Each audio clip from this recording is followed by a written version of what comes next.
we've got Joel, pronouns he, him, calling in from Curly Octopus. Who's a Christian who has an argument for the logos of the existence of God. Joel, you were on the line with Forrest and Paul. How are you doing? Hey, how's it going, guys? I've been watching the whole thing. I had to walk away a couple times. And I almost needed some Tylenol or something. My goodness. We don't have that option, Joel. I wish I'm jealous.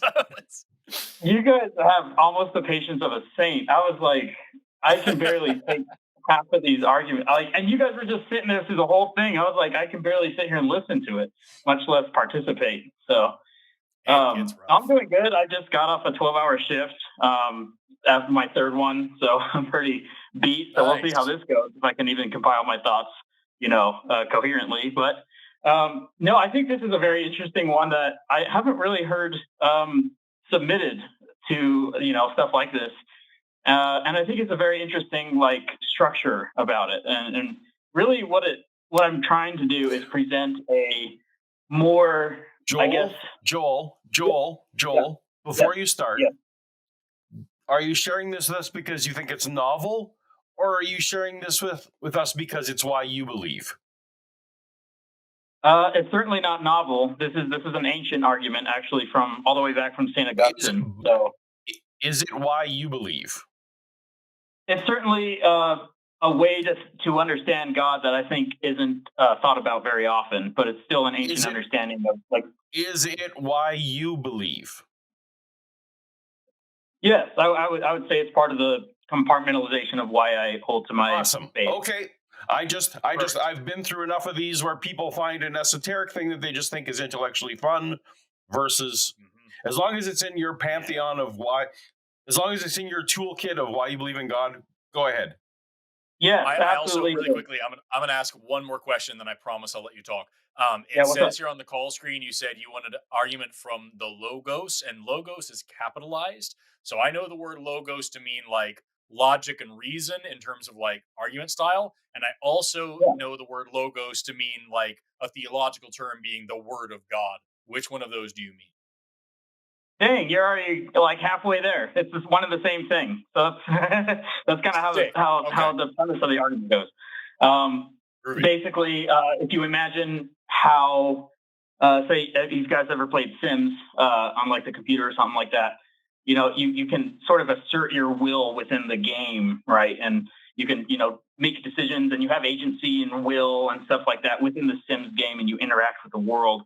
What the Logos would be, in at least Augustine's mind, understanding John 1:1. I know you guys don't you don't submit to the authority of Scripture, but this is, of course, the construct.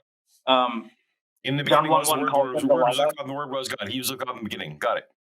Yeah. Yes, exactly. And again, in Colossians. Yeah. Okay. So the Logos, as understood, exactly how Forrest there put it, actually, is the same thing. That's exactly why the author of John's Gospel uses that word Logos, because he's appealing to the Greek understanding, philosophical understanding of the structuring, the reasonable structuring of reality, if that makes sense. So it's kind of like the code that is behind the program of the Sims game, that is informing all of the elements within the digital game how to behave. So it's subsisting the entire system of the Sims game in a similar way, and analogically how the Logos is subsisting all of our reality. Paul, you said something very interesting about reality. You said truth is that which conforms to reality earlier in the show, and I was thinking it's a good way to think about it is that reality is that which conforms to the Logos. So in the same way that truth conforms to reality, reality then conforms to the Logos. Why? That's just the definition. Okay, that's just the definition. You're basically saying that reality equals God, and that's just defining God into existence. Well, God is exist. I'm not defining him into existence. I would say God is to be, right? So this is St. Thomas Aquinas' argument. But this is God. How is that not a defining him? And how is that just merely a definitional? Why is it different? Well, because you just say God isn't. and then he doesn't exist. No, no, no. Well, of course, like an argument, a logical argument should have an ultimate end, right? So it should point you towards the actual truth of the matter. So the way that the historical apostolic church has understood God, and especially in the Gospel of John, like, so this is going all the way back almost 2,000 years. So it's not just a vague, rogue, like vogue definition of God. This is actually how God has been understood since the apostolic era through the medieval and through to now. Yes, but why should we believe it? Well, so what I'm trying to do is I'm trying to present a coherent worldview of how it's reasonable to come to the conclusion that there. So let's look at it this way. So if we were to look at the very foundation, like fundamental aspect of reality, right? You might say, especially if you're a naturalist, materialist, you might say it's made up of quanta or some sort of energy particles or some like physical thing, right?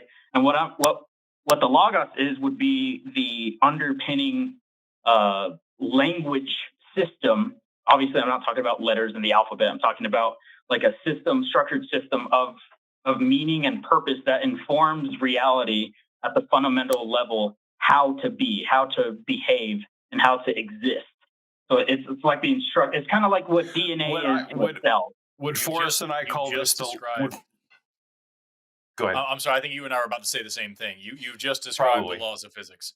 Like all you're doing is you're saying the laws of physics and reality is God or is the word of God or whatever. And you're doing exactly what Paul is accusing you of doing. You're defining God into existence. You're saying, here's something that we agree on. I call that God, therefore God is real. And I don't know why you would do that. Well, so the thing is, the difference is that God is not just existence. I'm not saying that. I'm saying God subsists reality, right? So the same way that you might say reality subsists truth, because you would define truth as that which conforms to reality. So you can say reality subsists truth, is what I'm saying the logos is to reality. So reality is that which conforms to the logos. So then let's back that up. Yeah. Why do you believe this God is subsisting reality? Because just saying God is these things doesn't do anything for us. Why do you believe that? Okay, well, when you get to this level of the ontological end of defining things, it starts to get recursive because, because if you define truth, you could say that is which is true kind of deal, unless you're trying to reference it with something else. Here we're talking about a fundamental. You just quoted my definition of truth. You just quoted my definition of truth and seemed to like it. So I did. I do like it. I agree with it. I'm just saying at this fundamental ontological baseline of definitions and semantics, you do get to kind of like a floor. So it's kind of hard. I'm trying to say more how this is an operative explanation of how the logos is understood in Christianity. But Joel, with all respect, yes, there is a floor to where you can recursively go back and back and back. Like I can say the universe exists and that it just fucking does, right? But I can still explain to you why I think the universe exists. I can point to evidence of the universe around me. I can talk evidence of the Big Bang, evidence of evolution, evidence of processes within the universe, evidence of the universe itself. I can say if you ask me why I know the universe exists, the first thing I'd say is I'm looking around and I live in the bitch. You know what I mean? Like that's something rather than just saying it exists because it exists because it exists. And this is what the definition is. And this is how I call it. And all so why do you know God exists? Why do you believe in this thing? Don't tell me what it is. Why do you believe it? What's some evidence for it? Okay, well, so it depends exactly what you think would constitute evidence for it. Because if we're talking about a metaphysical your favorite. What? My your favorite? The biggest one for you. Because that's a whole other conversation. I'm not trying to be rude, but asking me what my evidence for God is an entirely different conversation that won't get us anywhere right now. So your best evidence, the thing that you point to convince you that God is real. Well, I guess what I'm trying to get to is my answer on the type of evidence that I would give you would depend on what you would constitute as evidence. So if I gave you what convinces you, Joel? Okay, so Well, first of all, is the reasonability of it, right? So it's a very structured way of thinking. It has a hierarchy of value and of power and of causation. So it's an easy way to like structure the idea of reality itself to So you start, think it has, as a you think premise. it has, you think, I want to clarify, you think it has you think it has high explanatory power. Is that correct? Yes, yeah, I would say that. Okay, fair enough. Okay. So then my follow-up question then is, I can now invent something that has high explanatory power. I've done it several times in the show. Roland the Closet Goblin is a big fan favorite. There's this goblin that lives in my closet and grants wishes, and he disappears whenever I open the door and all this other stuff. Like, I can say that this thing is the reason for anything. I can say that Roland is the one who made the universe. Roland is the one who guided evolution. Roland is the one that makes the stars burn. Roland is in the core of every star, shoveling hydrogen into the furnace, making it work like that. I can say that and it has explanatory power, but that doesn't mean it's true. So, like, what's a reason to believe that God is real, not just a reason to say that God is useful? Okay, so we've agreed that it could have a type of explanatory power, even though you Certainly. have semantically applied a different semantic to what you might call is subsisting reality. So Absolutely. I guess we could work on that. If there is actually, and forgive me if this is, tell me if I'm mischaracterizing what you're saying here. If there is actually an intelligent causal agent that is in control of either the creation and or the functionality of the universe, then yes, that would be highly explanatorily beneficial. It would help a lot. It would raise a lot more questions than it answered, but holy shit, it would answer a lot of questions too. However, Okay, I'm more curious to know so if such a thing actually exists than if it's useful. okay, so let's start with like let's just give that let's concede that at least let's just give me that just so we can not go back and forth on that. Um, Sure. So I would say that it or he has revealed himself to us. That's kind of like the whole thing. That's like you just said, it would have immense explanatory power, and that's why this is such a big deal. If it is the case that the logos itself, the subsisting code or syntax or language or whatever you want to call it, the informational reference system or reality itself became human and manifested itself incarnate into a human being and showed itself to us as if like the code somehow in the Sims game became like one of the little Sims and like manifested itself to the other Sims in the game. That would be very cool, Joel. Did that Yeah. happen? And Okay. So how can I know? This is the Christian claim, right? So I'm just trying to establish at least. I'm not trying to necessarily convince you.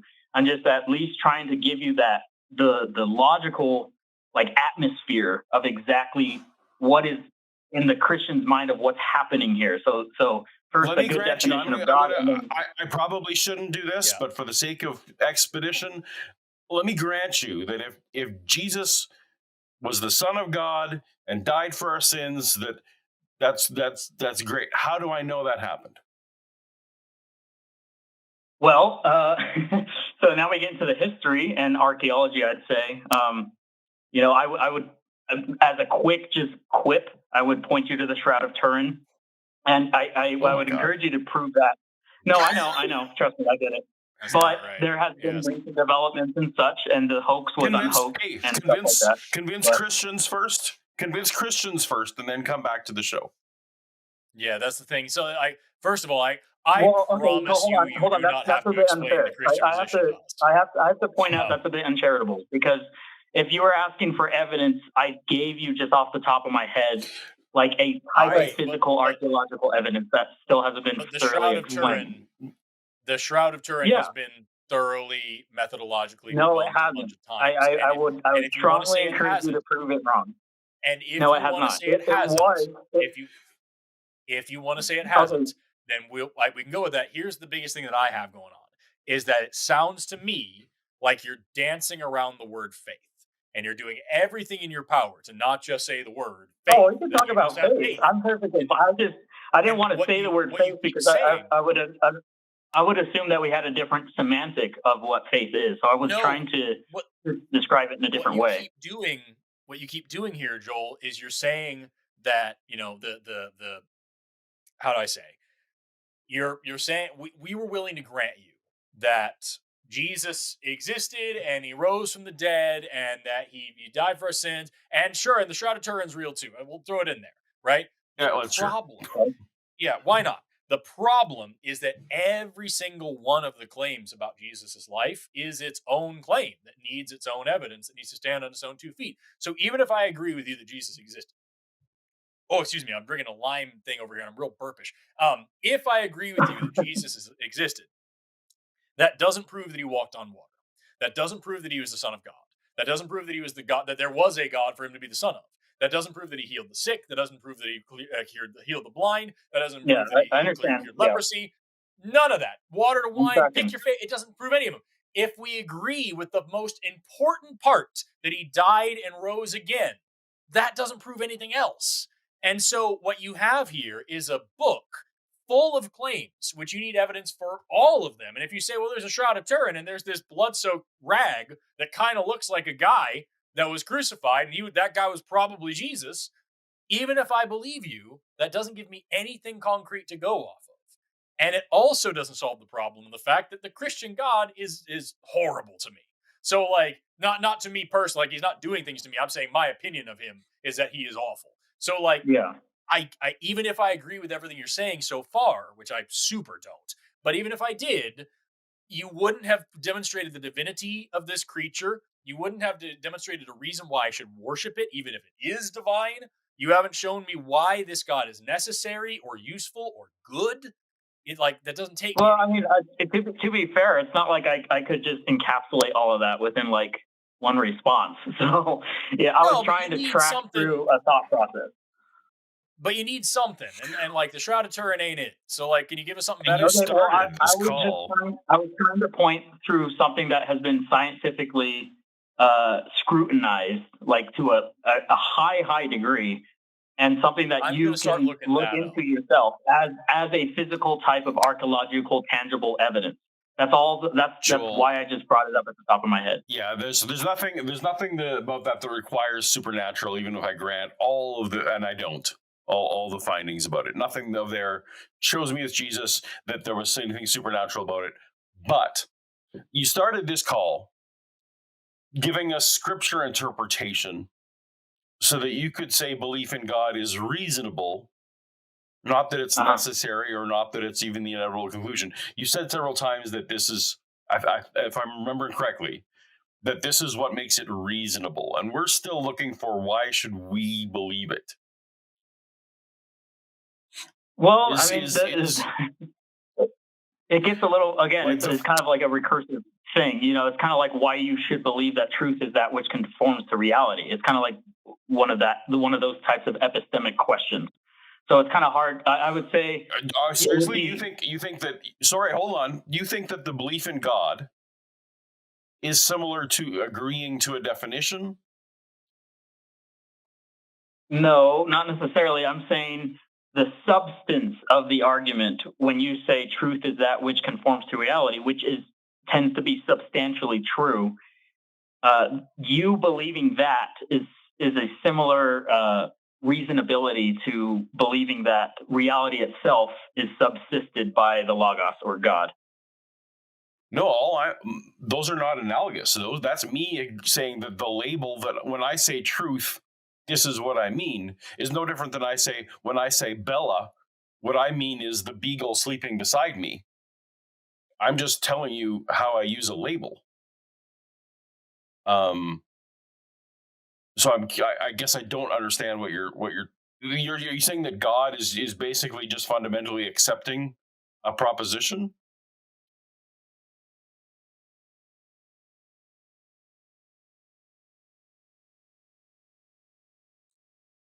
Joel, if your phone fell asleep, we can't hear you. So tap your phone, make sure it's awake. Oh my gosh, I was talking that whole time. Okay. We didn't hear you. Sorry. No, that's all right. Okay, so no, I'm not saying that God is just believing in a proposition. That would be ludicrous, and no reasonable person should purport that. I'm saying that obviously there's a substantial argument behind the actual truthfulness of saying that truth is that which conforms to reality, in a similar way that there's an actual substantial truthfulness that 2 + 2 = 4. In a similar way, there's an actual substantial truthfulness that reality is subsisted by the Logos or God. If that makes sense. I don't agree with anything you said. Like, nothing in that do I agree with. Maybe it's a me problem. Forrest, is it a me problem? I don't agree. So, I mean, I would say. I'm sorry. I don't mean to be an ass. I was looking up the Shroud of Turin thing. Oh, I sorry. found this article from Catholic Weekly that said from last year that says new evidence supporting the Shroud of Turin is too strong to ignore, says journalist, not scientist. This was the first thing I could find that was saying that it's real and it's new stuff. And the whole thing that I'm looking over this thing repeatedly says that they say that the carbon dating was done wrong. Okay. And then they continue to say, like, however, there's all these other issues. Scientists are unable to replicate the image. They say that the image on the thing is impossible. They say that the way that this thing is, the way it looks, doesn't make any sense, and that it could only be possible. They then go on to say that it's possible if there was a super bright burst of electromagnetic radiation, and therefore the shroud confirms the gospel. So we don't. This is something that makes no sense physically. We are unable to recreate it. We have no idea. But if something ridiculous happened, then it would be real, and therefore it's real. And that's the best I can find. So, like, I wanted to see if maybe I'd missed something. I don't think I have. It sounds like more just people saying a bunch of bullshit about this and not actually citing any real science. But that's not the point of the call. I just wanted to know what you were talking about, dude.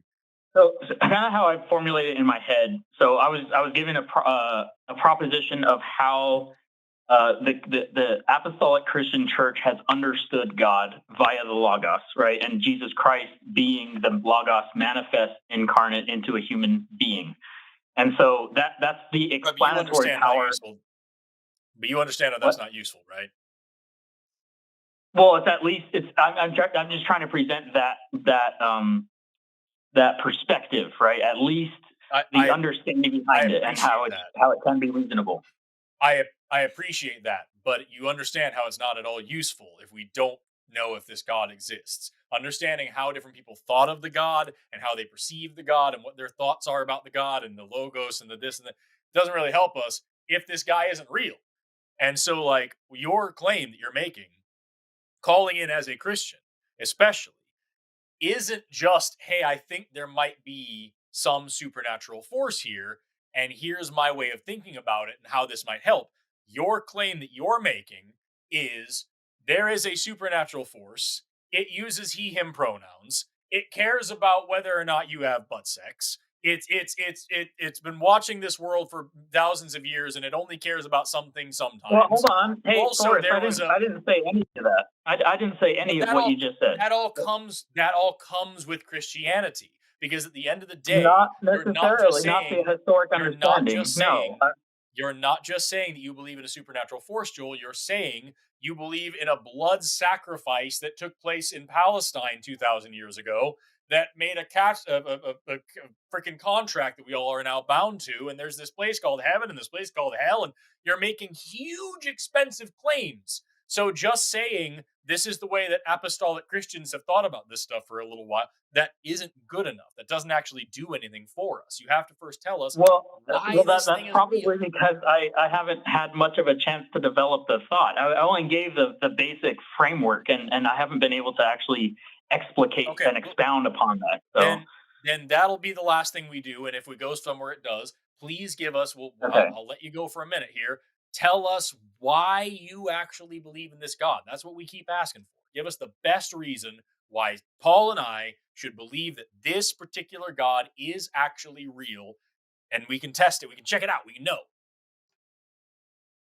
Okay. Well, first of all, I would point you to the church fathers, the apostolic fathers. I don't know if you've read them before or engaged with them at all, but these guys are some of the smartest men who have ever lived in history. I'm asking you, not them. Oh, well, no, you are asking me, but I defer to them as well, because they're where I get a lot of the substance of the Joel, faith substance from. Joel, I'm sorry. I really am sorry. Yeah, I really am sorry to keep interrupting you. I'm really not trying to be an asshole here, but like, if you ask me why I accept evolution, I'm like, well, go read Darwin. That doesn't work, right? I have to be able to give you actual evidence. So, what is your actual evidence for this God? I believe that this God has made himself known to us and manifest himself to us and shown to us. And I believe the way in which he did it and the way in which we understand it is reasonable, structured, and hierarchical in terms of its levels of, or I guess dimensions of rational thought. There's a way that you can arrive to that and understand it that is not unreasonable and that can inform your faith. And if you want to talk about faith a little bit, I'll give you my conception of faith, I just so don't. we're on the same I want page. you to expound. I want you to expound on what you just said. So you said he's revealed Well, I was himself to trying. us. I'm assuming you're including us in the us. So, and you said that if you examine that, you'll come to the same conclusion. So, what are you talking about? What is this revelation that Paul and I are missing? Well, the ultimate revelation, of course, is the person of Christ, right? So if it's true that the Logos itself was incarnate and manifest to us in human flesh, then that is the ultimate icon or image of this God that we're talking about. Okay, that is the belief. None of us met met the him. man. None of us Yeah, I've met never him. No met the one man. on this call met You're talking about Jesus. it. You're talking about a Okay, 2,000-year-old carpenter. I've never seen him. So I need okay, something that well, we can check. well, I assume you rely on other historical documents for Caesar and a bunch of other Rarely. historical figures. No. Right. No? Okay, I what do don't you rely on I don't then? believe. I believe that Caesar existed. I hold Okay. incredibly little weight on any historical claim about him. Okay. So Even Herodotus and like all these other Roman historians and such, do you put any faith or confidence level in what is written about the Roman Empire via the historians who were living at the time? I'm not Only a for historian. It puts us Well, I'm right not asking back you where for we just historians. were. I'm asking if it's reasonable to rest your so here. conclusions about the reality 2,000 years ago based on the text If and this the was the historians start of wrote the at the call, time. if this was the start of the call, I would give you a very long answer, but we're at a short answer. So I will say I treat all historical supernatural claims identically. I don't think that Caesar was a god. I don't think Caesar performed any miracles. I don't think anything supernatural happened that was claimed about Caesar, and there are plenty of them, happened. I treat all supernatural historical claims identically. That's the cut to the chase version. Yeah, Okay. and for me, Well, like it's just even if I oh, accept sorry. that Go ahead. Jesus existed, even if I accept that Jesus existed, I don't know. I'm pretty sure there are some historians out there that said that he does. But like even if I accept that, we're right back where we were 20 minutes ago. That doesn't tell me anything. There was a guy named Jesus. Neat. That doesn't tell me if he was magical. That didn't tell me if he had any of the superpowers that the Bible explains. It doesn't tell me if there's a God. Like a guy showing up doesn't tell me anything. I need actual evidence that something serious happened. If I can prove to you with historical records that Abraham Lincoln is real, I cannot then assume that he's a vampire hunter because there's a book about Abraham Lincoln hunting vampires, right? So proving that Jesus is real is not the same as proving that God is real or that miracles happen or any of that. Well, so it's a cohesive thing, right? So it's not that you can really separate the two. There's like a logical path that you follow absolutely from. Can. Well, of course you can make distinctions and Go ahead. definitions. I'm saying there's a logical flow to it that I think shouldn't be stopped.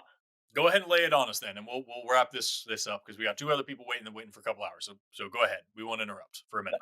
Honestly, I just wanted two things. I've been trying to say them this whole thing, so I guess I'll throw them in there. They were supposed to be for the sake of discussion, but the first thing I think is this term supernatural. I think when people tend to say supernatural, they tend to say it like in a fantastical, magical, non-physical type of way. I would say a supernatural is just a higher order of the natural order. So it's not non-natural. It just means that it's a higher order of the natural plane of reality. So kind of like how a square is a shadow of a three-dimensional cube. That is how the physical realm or the natural realm is the supernatural, which would be the 3D cube. So it's like a higher dimension. Anyway, And the second thing I wanted to clarify was my semantic of faith, which I think is extremely important to understand, especially if I call back in again. I don't believe that faith is infrarational. I don't believe it's credulence, and I don't believe it's believing something in spite of the evidence. I believe that faith is supra-rational. So you're taking all the reason and evidence that you can possibly gather, and then faith is what you go beyond that to reach the conclusion when you can't reach it alone through reason or through your own rational faculties. So faith is not the absence of thinking and rational thought. It is actually using it to the max extent, and then faith is what is extended above that, if that makes sense. So it includes reason, it doesn't exclude it. You described you used a different word and came to the exact same reason why I don't think it's valuable. So Joel, I feel like we haven't gotten anywhere, man. And you've been a very pleasant and very polite caller. I have nothing against you personally, but like it's been 30 minutes, and I feel like all we've gotten out of this whole thing is that you believe there's a God. And I still don't know why. And I get that you're a Christian. I get that you think that Jesus is real and that he had magic powers and things like that. But like, you haven't told me why you believe any of these things. And I have nothing that I've gained out of this besides the fact that you believe in a God. So what I would like you to do, what I'd like to ask is that you just think about like, what is the best way? Like if you could pick like your top 5 and out of that, your top 3 and out of that, your top 1. Best thing that you can say. If I say this to someone who knows nothing about God, it will demonstrate clearly that God is real. And I want you to call back with that because I want to know why you actually believe what you believe. And preferably not relying on the Bible because but we don't believe that. It'd be a bad time. It'd be a bad time. Yeah, for the same reason. Yeah, I was trying to stray away from that. I was trying to keep it more towards the Logos and this more reality theory type approach. That's just the Bible interpretation. That's how you started. Was just Bible interpretation. Yeah. So no, it was different words for the same things. I was referring to the ancient Greek philosophical concept of the Logos. I wasn't necessarily doing biblical exegesis. We'll come back to it next time. I appreciate you, Joel. Thanks so much for calling in. All right, guys. Thanks, Joel. Like I said, it's nice enough, dude. We just didn't get anywhere. Nothing happened for 30 minutes. Just edged. Thanks for watching that clip. Hey, we're trying to do some data research about whether or not our callers successfully proved that God existed. If they didn't, don't forget to like and subscribe. That's how we know they failed. But if you don't like and subscribe, you're saying that they succeeded. So you're saying that by liking and subscribing, you will be affirming that you are an atheist. Hey, what else should they do? I don't know. Maybe go to patreon.com/calltheline and donate some of their hard-earned money. Like and subscribe.